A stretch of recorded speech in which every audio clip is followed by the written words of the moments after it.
go. There we go. Okay. Welcome to our video. Today we're going to look at what PHP is and how to get acquainted with it if you're a beginner. We'll go on in later sessions of looking at the incredible things that you can do with PHP to work with it on your own computer and work with it on the websites that are out on the internet, and who's a good supplier to use for website hosting and all kinds of good things. Anyways, we're going to start off with, we're going to go to a website that is w3schools.com, and on this website they have everything you need to make a web page broken down into its specific components, which are HTML, CSS, JavaScript, SQL, and PHP. The other choices on here are things that W3 Schools have gotten into, but they're not necessarily anything that you need to use to develop web pages with PHP.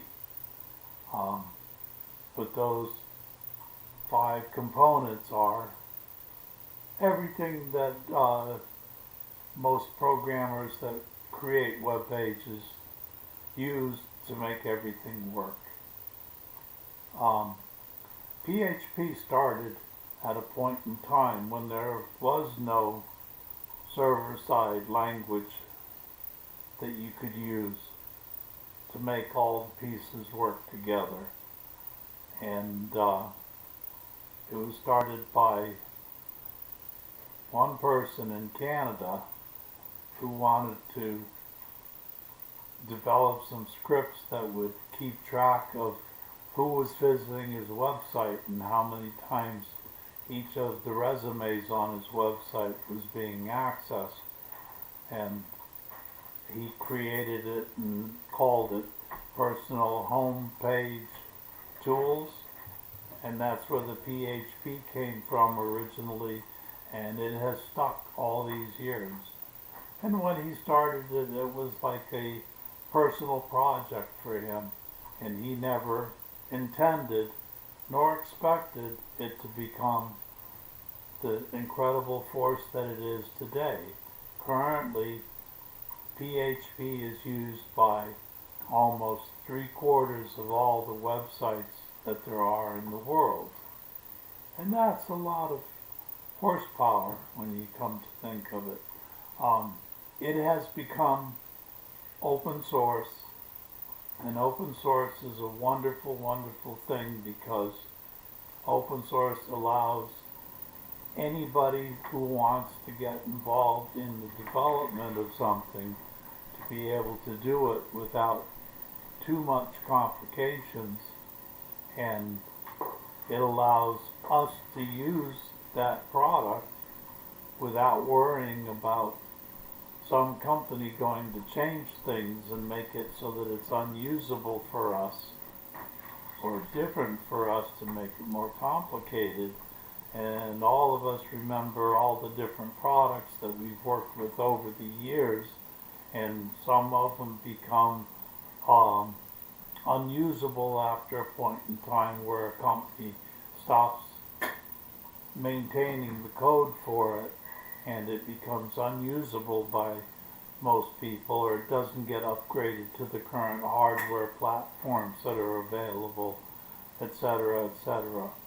And open source is basically groups of people who want to invest time into making the future of computing be a nicer place for all of us. And so being open source is a wonderful thing. You're not waiting for a large corporation to come out with a newer version and hoping that it's going to be one that's going to make your life easier, and perhaps it will make your life harder and somebody else's life easier. So, anyway, back to our subject at hand. A website is composed of HTML, which stands for Hypertext Markup Language, which a lot of people say, well, that sounds like Greek to me. And most of this is going to sound like Greek to you, except for if you've been doing this for a while and you start to get used to it. The next part of a web page, HTML has all the coding to set up sections of a page, and I'm going to show you an example of that right now. So this right here is an example of an HTML page. It starts off with this tag. I'll highlight it for you. It is doc type HTML with an exclamation point. All the tags in HTML are surrounded by angle brackets, which is the less than and the greater than symbols. So doc type HTML is the beginning of every web page that there is on the web. And then the next thing you have is the beginning of HTML for this document, which is HTML inside the angle brackets. And you'll notice that this is ended at the end of the document inside angle brackets having slash HTML. And then inside the HTML is a head section, and head is angle brackets around the word head, and then it ends where slash head is printed, and within that is a tag for a title, which they put in here, page title. And the title and the slash title separate this from everything else. And then we have the body tag, and the body tag is where everything goes on your web page, and that would be whatever images, whatever lists, whatever data you wanted, whatever text you wanted, and they would all come with their own sections of tags, and that makes the whole thing look like a web page. And if I click down here on W3 Schools where it says try it yourself, it opens up a new page, and on the left hand side is the code that is generating the results, and the results are on the right hand side, and it shows you this is a heading and this is a paragraph. What it doesn't show you is that this whole thing is now called page title, and if you were looking at it within your browser, you would see the tab that you're on would be called page title. So that's how all these pieces work together. So whatever is in here, so if I went in and said, oh, I want 2 paragraphs, so I could copy this, and I could paste it here, and say this is another paragraph, and if I click on the word run, it takes all of this on the left side and shows me the results on the right side. So now I have 2 paragraphs on this web page. So this is as simple as it is to write a web page, and you can do this on your local machine. You can use Notepad on a PC, and I'm not sure what the program is on a Mac that would be the same, provide the same functioning, but you just write a document, and you put in all these little things in here, and then you view it with your browser. So if you had Chrome browser, you would open up Chrome and you would tell it open up the file, you know, wherever it is located on your hard drive, and you would tell it where it is, or you'd find it in Explorer, in Windows Explorer, and right click on it and say open with Chrome, and it would show you this exact same thing. It is that simple. So when the gentleman who started PHP, he was working in an environment where HTML was in wide use, where this is the kind of thing that people were doing to provide all their different content for them to show other people on the internet. So get back to here. Another wonderful place to have information is php.net. This is PHP's current website, and the PHP Foundation has all the information of every single thing that PHP can do, and notifications of the latest version that's coming out. And for instance, if I click on download here, it shows me all the different versions of supported PHP versions that you can download and install on your computer, and instructions as to how to do all that, etc., etc. And if you were trying to do a particular function in PHP and you wanted to know a little bit more about it, and I'm going to type in echo here. And echo is a command inside of PHP that lets you send out to the browser anything that you want.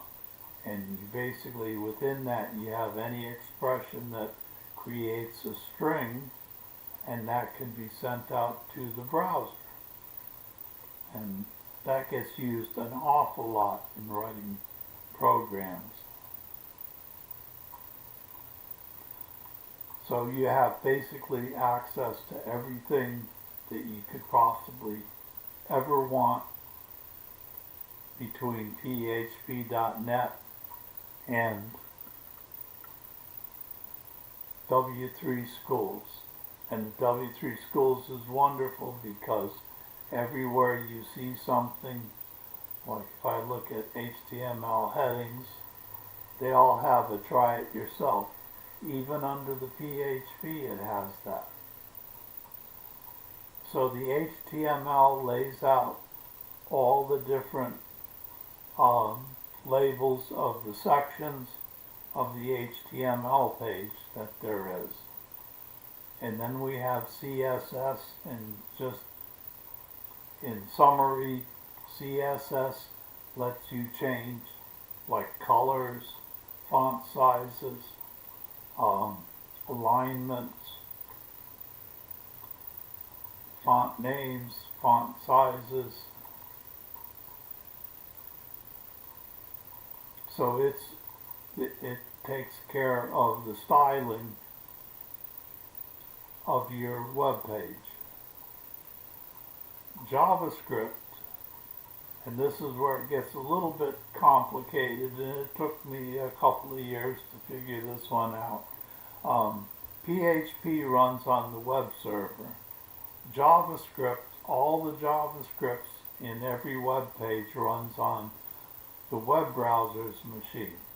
So if you open up google.com and go into your email, then everything that is occurring there, all your emails are actually stored on Google servers.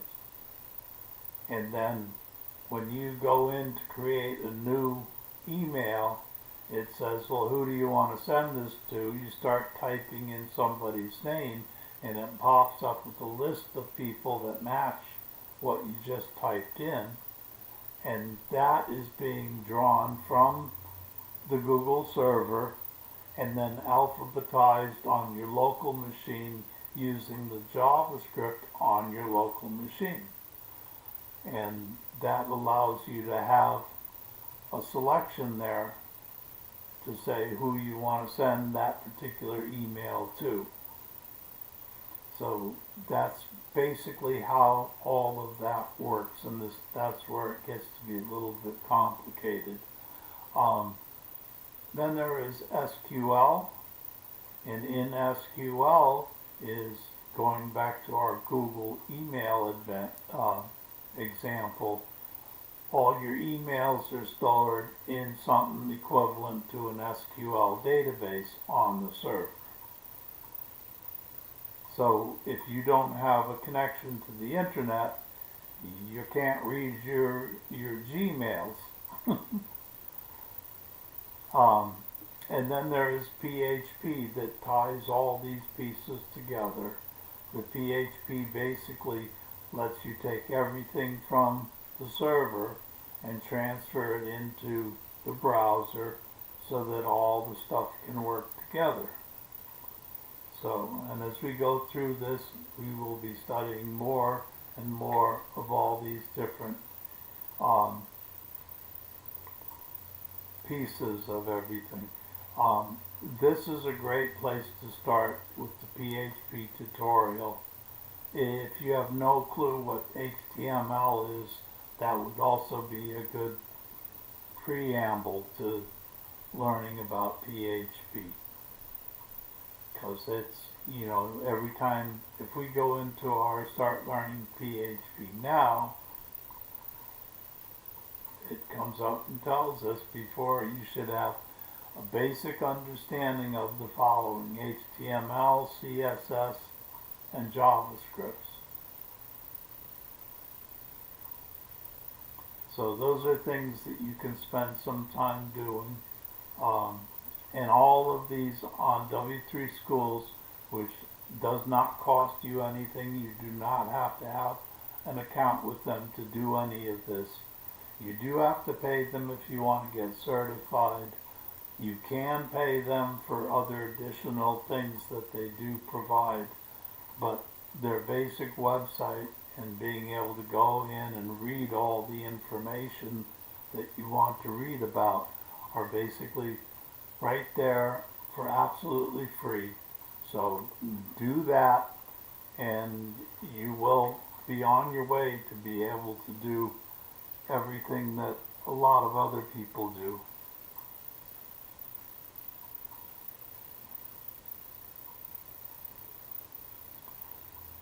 So that's my spiel, and hope you enjoyed this. We'll see if anybody has any questions.